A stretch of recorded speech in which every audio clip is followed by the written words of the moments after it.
Olá, meus amigos do YouTube, estamos começando mais uma edição do Bom Dia Mercado. Faremos juntos o nosso planejamento de trabalho para essa segunda-feira, dia 31 de outubro, último dia do mês de outubro. Eu sigo aqui em Guayaquil até o dia 2. Eu estou sem voz, tá? Ontem foi um dia de muita emoção, né, lá no estádio. E então, vocês vão me desculpar aí o meu timbre de voz. Segunda-feira bem vazia, comparado ao final de semana, normal, né? Nada de interessante na Espanha para mim e também não na Liga Portuguesa. Os times que eu costumo trabalhar jogaram antes ainda no final de semana para poder estarem livres para as competições da Champions. E temos aqui um jogo da Roma que está envolvido em Europa League, eu já vou falar sobre isso, tá? Na verdade eu vou começar sobre isso de uma vez. Vou deixar aqui embaixo o link do Telegram, se você não me acompanha, da Betfair, para você se registrar se você não tem conta. E no primeiro comentário fixado, regulamento do sorteio e o PDF de apoio. A gente tem hoje um Verona que, desde que subiu, ele sempre proporcionou muito trabalho para Roma. Se a gente buscar aqui os últimos jogos entre eles, a gente vai ver que é uma divisão. Geralmente o mandante leva melhor, né? Mas é uma divisão ali. A Roma venceu 20, Verona 20 no jogo da volta, a Roma venceu em 21, Verona em 21 no jogo da volta. Então assim, não é um jogo fácil. Das últimas duas vezes que a Roma foi visitar o Verona na casa dele, ela perdeu por 3-2 e 3-0. Mas hoje talvez o grande detalhe seja que o Verona vive talvez a sua pior atuação na Série A desde que subiu, né? Verona tem apenas uma vitória, tem a segunda pior defesa da competição, não consegue manter o que vinha fazendo. Tem a ver um pouco com a saída também do Simeone, o atacante, né, filho do Cholo, que foi pro Napoli, inclusive está jogando muito, muito bem por lá. Então hoje a gente tem uma Roma que consegue se tornar bem mais favorita do que era devido a uma fase do adversário. O que complica esse jogo aqui, que na verdade se a gente for colocar ali uma porcentagem de complicação, não é tão alta, porque a Roma tem um jogo decisivo para fazer contra o Ludogorets na quinta-feira pela Europa League, né? A Roma, atual campeã da Conference League, venceu o Helsinki fora de casa, não jogou tudo isso, mas venceu.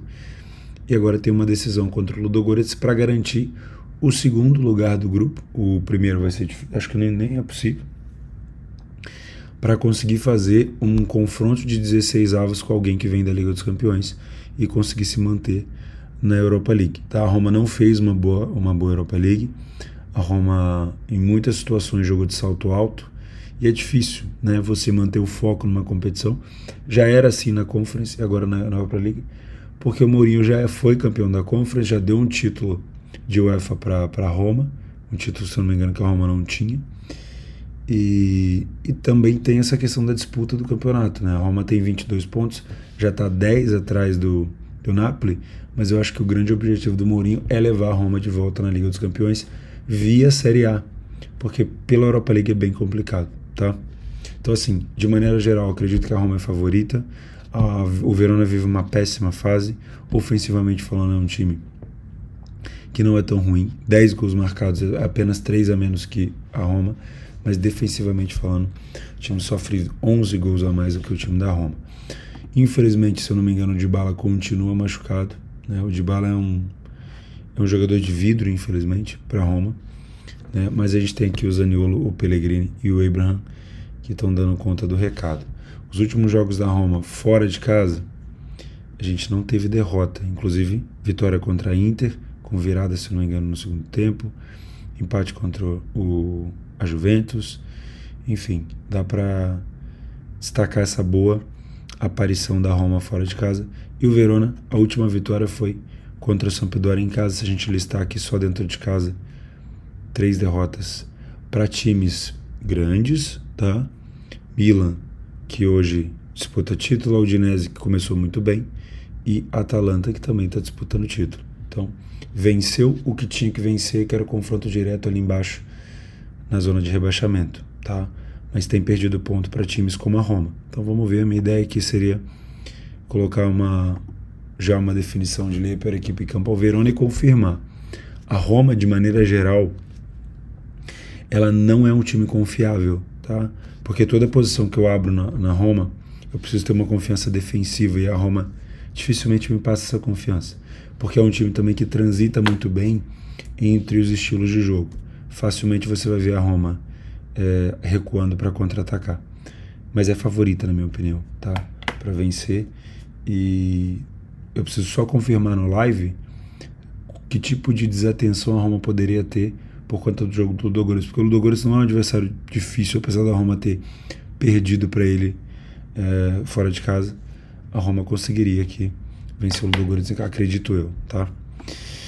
Depois nós temos Monza e Bolonha, confronto assim que gera pouco interesse na Itália.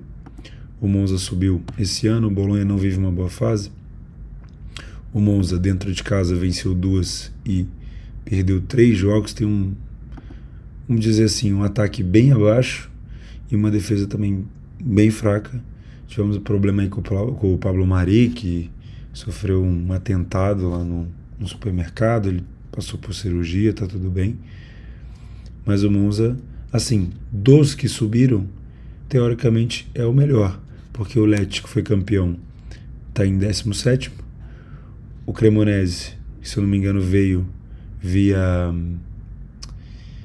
segunda colocação também, não sei se foi playoff ou segunda colocação, é o lanterna, horroroso, né?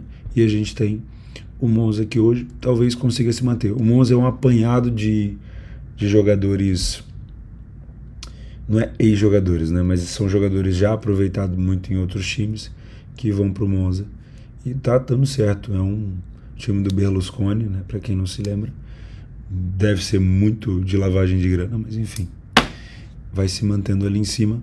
O Bolonha, como visitante, não venceu nenhuma, só empatou uma e perdeu 4. Então realmente é um time que essa temporada não está dando jogo.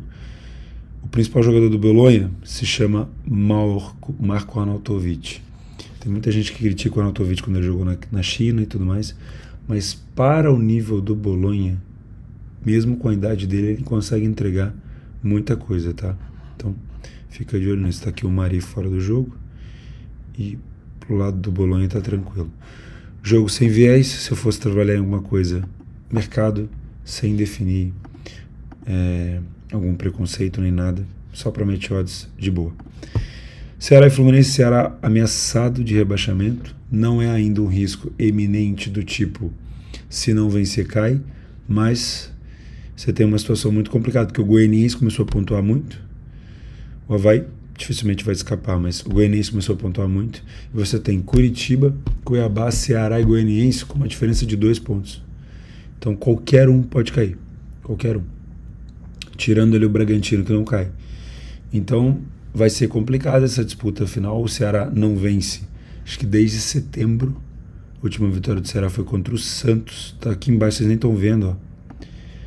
2-1 contra o Santos, depois 2 derrotas, 2 empates dentro de casa. Aí teve 2 derrotas também 3 derrotas fora de casa. A situação do Ceará é bem complicada, tá? Precisa da vitória, mas vai pegar um Fluminense que já teve num momento pior e agora talvez volta a ter uma ascendência no gráfico, depois de vencer o Corinthians, o Avaí, e empatar com o Botafogo num jogo onde ele perdia por 2-0 e buscou uma recuperação. Então teve um sabor ali de vitória, porque foram 7 pontos em 3 jogos, né? O Fluminense pode encostar aqui no Flamengo e se manter dentro da zona de classificação para a Libertadores. Outro jogo também que, por mais que o Ceará viva uma fase ruim, se a gente buscar os últimos jogos, também são resultados picados, né? O Ceará vence, o Fluminense vence, e o Ceará dentro de casa provavelmente vai colocar bastante gente ali para apoiar. Apoio não significa vitória, não dá qualidade para o time. O Ceará está com uma dificuldade de qualidade no elenco, mas ajuda sim a empurrar o time pelo menos um pouco para frente, ter mais garra, e isso faz diferença, tá? Então, de novo, jogo para trabalhar aqui, na minha opinião, para correção de preço. Então não inventei moda, fazendo arroz com feijão. Fica de olho nesse Leão Verona. Se confirmar uma Roma sólida defensivamente e uma Roma concentrada, lembrando que a Roma na bola aérea é muito boa. Monza e Bolonha, Ceará e Fluminense sem viés, trabalhando apenas mercado, tá bom? Espero conseguir trabalhar essa segunda-feira já aqui em Guayaquil, tem muito bloqueio de acesso a sites e tudo mais, mas a gente vai se virando. Meus amigos, eu fico por aqui, uma boa segunda-feira para vocês. Não estraguem o mês de vocês, tá? Se tá ruim, não piorem. Se tá muito bom, não percam dinheiro. Vai no simples, vai no sapatinho. Faz o que você sabe fazer. Beleza? É sempre um prazer.